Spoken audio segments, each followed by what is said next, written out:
Olá, mais uma vez é um prazer estar aqui com você. Nós estamos agora no sétimo estudo da nossa lição da Escola Sabatina e que Deus abençoe você por estar aí nos acompanhando também. Eu quero, antes de nós começarmos, pedir a você que ajude-nos na divulgação dos nossos vídeos, compartilhe, e se você não é inscrito, se inscreva no nosso canal. Ative também o sininho, tá ok? Porque tem outros vídeos também que nós estamos postando, para que você possa também ter acesso também e saber no momento em que nós postamos, tá ok? Que Deus te abençoe.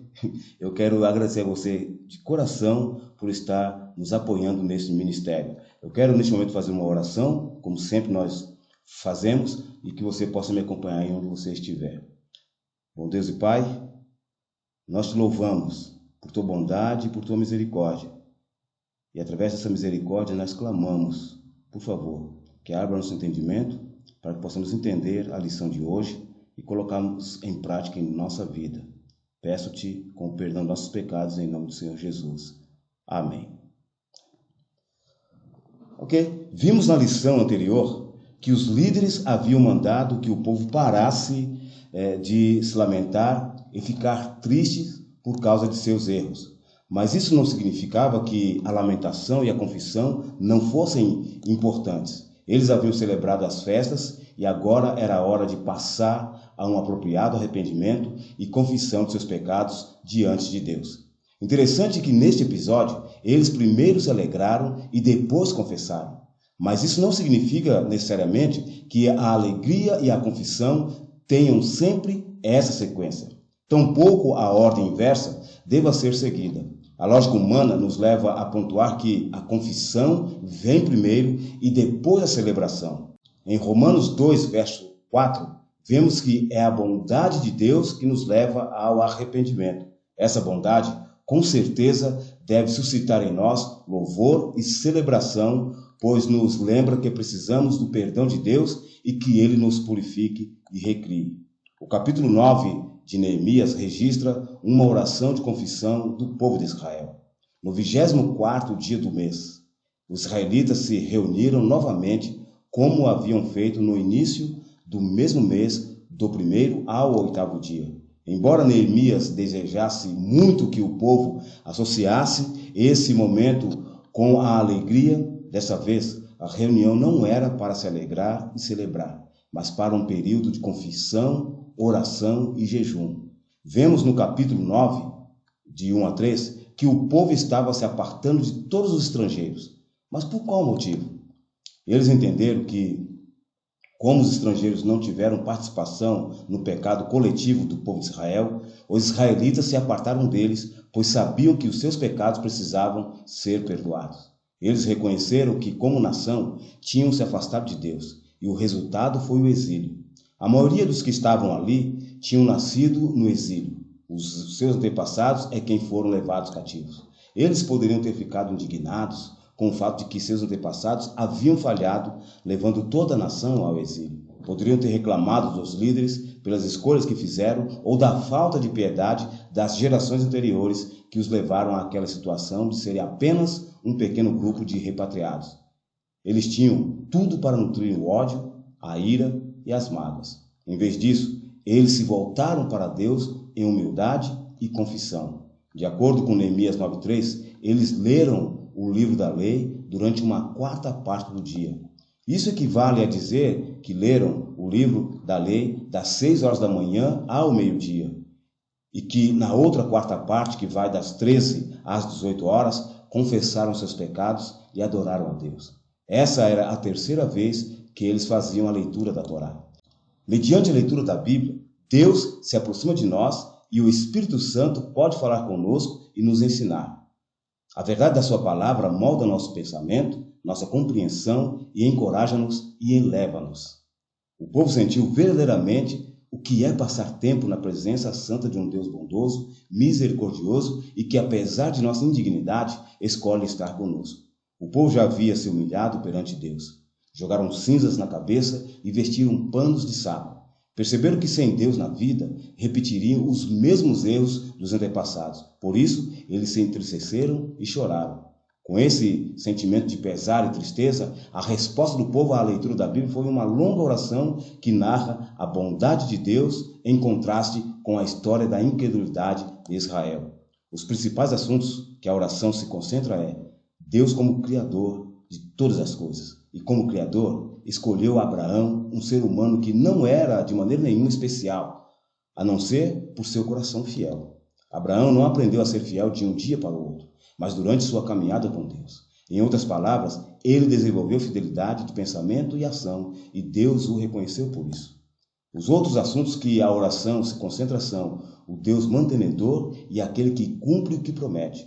Ter isso em mente nos ajuda a manter nossa vida em perspectiva e a confiar nele, mesmo em situações difíceis, quando parece que ele está distante e indiferente aos nossos problemas. Essa oração, que está registrada em Neemias 9, do versículo 5 até o 38, está entre as melhores preces registradas em toda a Bíblia. Ao lermos Neemias 9, de 9 a 22, notamos que a oração se diferencia, pois ela sai dos louvores e exaltação a Deus por sua fidelidade e relata a constratante infidelidade dos israelitas em sua experiência no Egito e no deserto. Nessa parte da oração, Neemias menciona as grandes coisas que Deus deu aos israelitas e a resposta que os antepassados deram, que foi orgulho e teimosia, além do desprezo por tudo o que Deus fizera por eles. Embora o texto esteja falando de pessoas que há muito nos deixaram, não podemos negar que todos temos problemas com as mesmas questões que são o orgulho, a teimosia e o desprezo pelas obras graciosas de Deus entre nós. Essas orações e confissões foram públicas e coletivas e demonstraram uma profunda compreensão da natureza do pecado e da consciência da falta de amor pelo próximo. Mas qual foi o pecado que eles, como nação, cometeram? Através do orgulho, da teimosia e do desprezo, eles expulsaram Deus da sua vida. Seus atos diziam o seguinte: Deus, nós não queremos estar contigo. Talvez a melhor descrição do que acontece quando expulsamos Deus, o Criador de nossa vida, está no livro de Ezequiel. Ezequiel descreve Deus saindo de Israel após enviar ao povo advertência após advertência. Mas o que é pecado? Antes de você responder, eu já vou adiantando que pecado não é matar, roubar, adulterar, mentir, cobiçar e etc. Essas são as consequências do pecado. João descreve em sua primeira epístola, no capítulo 3, verso 4, que todo aquele que pratica o pecado também transgride a lei. Ou seja, o pecado é o afastamento de Deus. E por se afastar de Deus, os resultados ou as consequências são matar, roubar e adulterar. Por isso que João diz que todo aquele que comete pecado também transgride a lei. Ou seja, ele está dizendo o seguinte, que é todo aquele que se afasta de Deus também comete pecado. E João continua dizendo que todo aquele que permanece nele não vive pecando. Os israelitas, olhando para o passado, viram que Deus sempre foi fiel, mesmo dizendo que os abandonaria.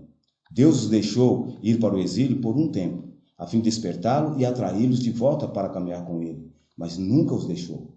Mesmo quando foram cativos para a Babilônia, o Senhor foi com eles para lá. Jamais deixou os seus filhos.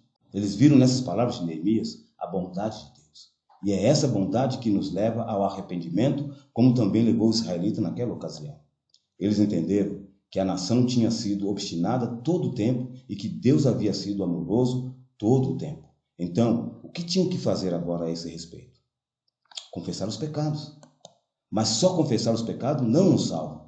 E aqui entra o Evangelho para todos, ou seja, somente o sacrifício de Cristo pode nos salvar. A próxima parte da oração, que se parece mais um sermão na realidade, se concentra na vida em Canaã.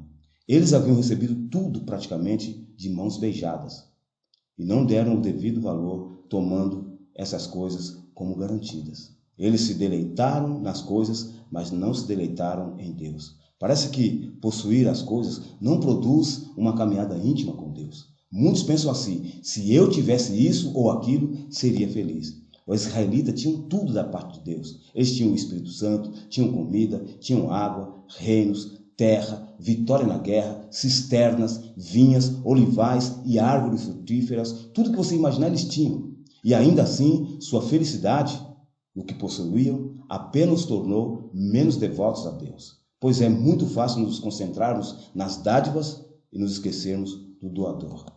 Os israelitas reconheceram que haviam sido infiéis a Deus ao rejeitarem sua lei e perseguir os seus profetas. Na conclusão da oração, eles concluem afirmando que se um homem cumprisse os mandamentos de Deus, por esses mandamentos viveria. Deus nos deu seus mandamentos para que tenhamos vida em abundância. E enviou seus profetas para nos guiarem na compreensão da verdade. O que fazemos com essas dádivas é uma questão essencial para nós.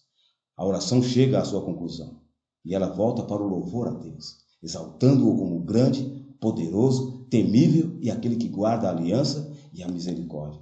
Eles estavam cansados dos tributos que tinham que pagar para os reis que os dominavam. Estavam cansados da opressão, da tirania. Eles tinham suportado tudo e agora esperavam alívio. Eles se colocam como servos, pois os servos obedecem aos superiores. O uso desse termo sugere que eles percebiam que precisavam obedecer ao Senhor de uma forma que seus antepassados não haviam feito. A comunidade pedia a Deus em grande angústia que ele interviesse como havia feito no passado, mesmo que eles não merecessem. Reconheciam que, mesmo entre reis, príncipes, sacerdotes, profetas e ancestrais, ninguém era fiel. Portanto, confiavam somente na graça e na misericórdia de Deus para com eles, não em si mesmos, nem nas obras dos antepassados. Afinal de contas, o Evangelho é restauração. Pode haver um símbolo melhor do que o Éden para representar aquilo em que seremos restaurados? Deus levantou o povo hebreu e o trouxe a um lugar estratégico do mundo antigo, a fim de criar a imagem mais próxima do Éden que poderia existir em uma terra caída. Assim como os israelitas perceberam que poderiam aprender com as experiências e fracassos dos seus antepassados, também nós podemos aprender com eles hoje. O Senhor espera que nós o chamemos e sempre que fazemos isso, Ele ouve. Não ignora nossas lágrimas ou pedidos. Às vezes, parece que Ele está em silêncio, porque não temos as respostas que queremos. Porém, Ele para todas as vezes que o chamamos. Assim como parou para o cego Bartimeu, que continuou clamando a Jesus porque queria ver. Deus foi até ao Monte Sinai para falar com o povo. E você sabe o que aconteceu ao Moisés descer do monte com as tábuas da lei. Deus hoje nos chama e nos manda várias advertências de várias maneiras. Através de um louvor, de uma pregação, de um conselho, de um verso bíblico, de uma programação. Precisamos estar atentos e com a mente aberta e sensível para ouvir Deus falar conosco. Mas a maior e melhor maneira de ouvirmos Deus falar conosco é através das Sagradas Escrituras. Examinar as Escrituras, porque julgaste nelas a vida eterna. Meu desejo é que nós possamos aprender com as histórias do povo de Israel e como eles se consagraram, se concentraram, entenderam e reconheceram o seu pecado e pediram perdão a Deus. Sabe, você e eu podemos fazer a mesma coisa hoje. A palavra de Deus está repleta de lições para a nossa vida. Se você quer ouvir Deus falar com você, vá à palavra dele, com respeito, com reverência, em comunhão.